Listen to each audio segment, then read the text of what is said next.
Hi there. At this point, Laurent Testard and Alice Duport-Percier's soundtrack to Clair Obscur, Expedition 33, needs no introduction. While much has been said about this sumptuous and truly impressive score, not enough time has been spent discussing its music within its actual in-game context, how it's used, reused, and reinvented across an entire playthrough of the game. So I thought I'd take a more holistic look at how the score as a whole comes together, scene by scene, piece by piece. If you've watched any of my music analysis series / musical walkthrough of Final Fantasy VII Rebirth, you'll have a pretty good idea of what I have in mind here. This first video will only go over Expedition 33's main menu and its opening scene, although my goal is to eventually cover the game's entire prologue, which is full of surprising little musical details. On that note, while I will avoid discussing major story beats beyond the prologue, given the nature of some of the track names, some occasional spoilers might be inevitable. Still with me? Okay, let's jump in.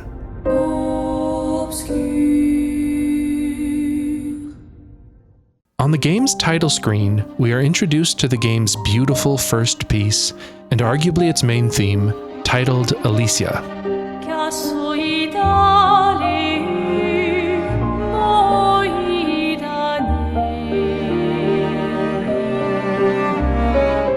I won't spend long on this track since I actually made a whole video about it closer to the game's launch. While the story predictions I made in that video are pretty laughable, I was still in Act 1 at the time. It is otherwise a good overview of the piece's structure, the other game scores that might have inspired it, as well as a few other discussion points that remain just as relevant to the rest of the score, such as the use of various languages, some familiar to our ears, others more difficult to decipher. At this point in the game, however, you are not meant to understand the lyrics to Alicia. At best, you might be able to pick out a few familiar sounding character names.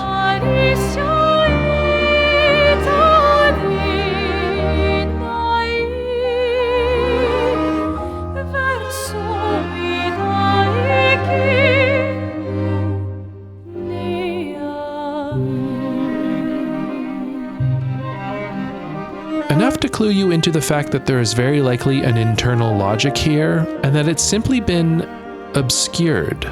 The piece itself is a beautiful composition that perfectly encapsulates the game's deeply melancholic, sentimental, yet also beautiful atmosphere.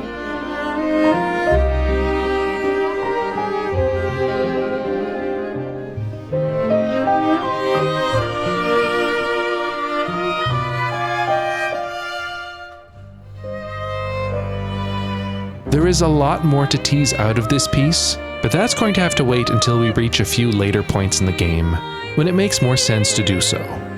This piece is called Alicia, but the game does not tell you this explicitly, nor is that name uttered by any of the characters throughout the prologue.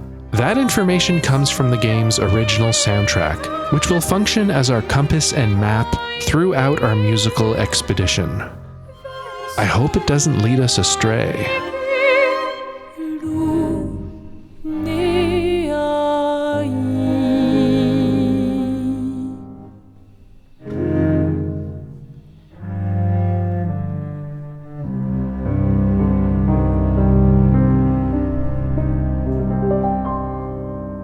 Before we can actually start the game, we have to go to the settings menu and turn the voices and sound effects to 0%. That way we can properly hear the music and what it's trying to tell us, at least for the most part. At a few moments later in the prologue, we'll have to tweak those sliders to catch everything. Alright, it's about time to start the expedition. We open on a few striking establishing shots of Paris, La Ville Lumière, in surreal disarray.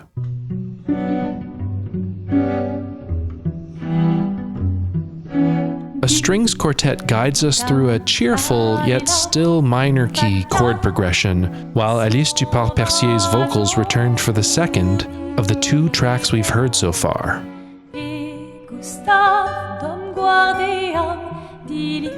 On screen, we are introduced to our protagonist, Gustave, on a balcony overlooking the ocean. Out in the distance, we can make out a stone monolith with the painted number 34. Gustave looks out at the monolith and the paintress beneath it as Duport-Percier hums the piece's main melody.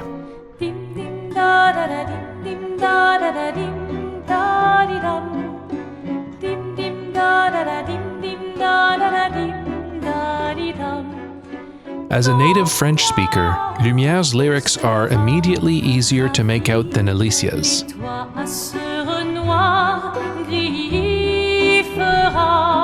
Although, as a general rule, I will spend as little time as possible discussing and translating the lyrics throughout Expedition 33, partially for the sake of this video's pacing, partially because they often spell out future plot points, and lastly because other folks have already done a fantastic job of it. I'll leave links in the show notes if you want to explore that some more.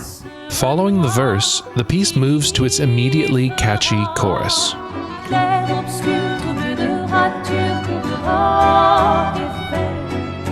Clair obscur, dans des gros peintures, trouvera sans elle. This is a fantastic hook, of course, but if I'm being completely honest, ever since the first time I heard it, it made me think of the main hook from the Persona 4 track Backside of the TV. Clair obscur, trouble de rature, trouvera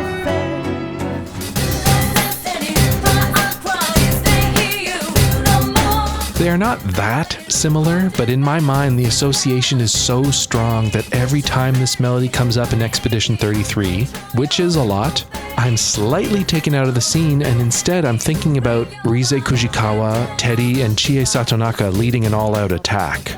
To be clear, I'm not blaming the game for this, just myself. Please tell me I'm not alone though.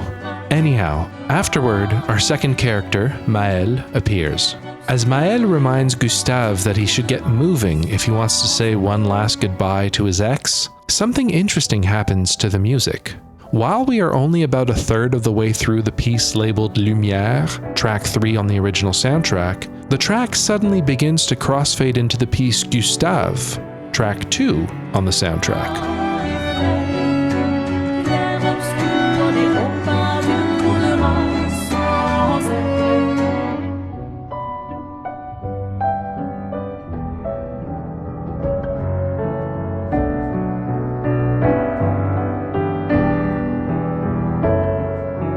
The crossfade is extremely easy to miss since Gustave is itself just a different arrangement of the Lumière composition.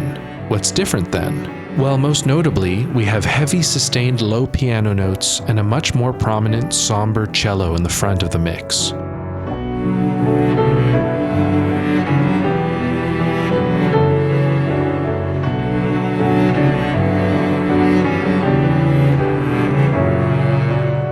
As the name suggests, we are now getting inside Gustave's head, which is justifiably morose on today of all days. Yet there is still light in him. The lighter piano melodies and eventual violas convey his lingering hope and optimism.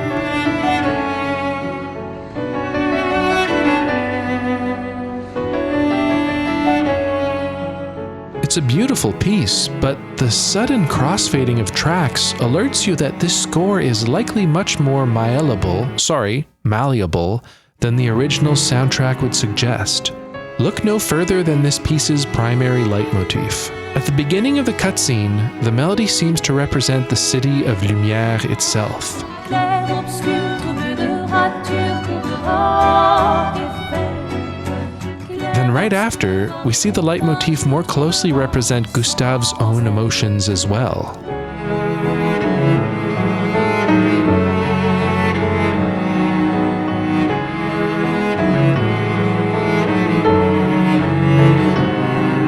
A city is comprised of its many individual inhabitants, and so it makes sense that the Lumière leitmotif is an alive reflection of its multitudes. I'll be curious to hear how that melody evolves and adapts as we progress through the game.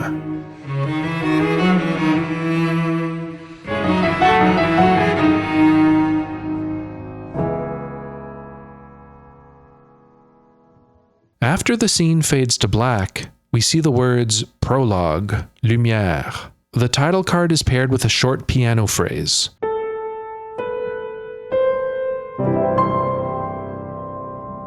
Notably, it's the game's first use of a major key, a rare sight in this bleak, bleak world. The sustained piano rings out, and its reverb sounds like that of a performer playing inside a warm theater or music hall. The show's about to begin. And that's where we'll leave it for now. Please let me know what you thought of this initial foray into the world of Clair Obscur. As I mentioned earlier, my plan is to cover the entirety of the prologue in however many episodes that will take. Whether or not I go beyond the prologue and into Act 1 will depend on how these videos are received, so if you like it, please give it a like, a sub, and while you're at it, why not a comment as well? Those all help the almighty algorithm, which has typically not been super kind to my channel so far. Lastly, if you want even more say and impact on the videos I make, I encourage you to join my Patreon. Believe it or not, I wasn't planning on making another Expedition 33 video, but the amount of comments and DMs I received asking for me to cover this game are the sole reason this new video series exists. So thank them, the patrons, or thank yourself if you're already one of them. Thank you. Alright, that's it for today. Talk to you soon. Take care.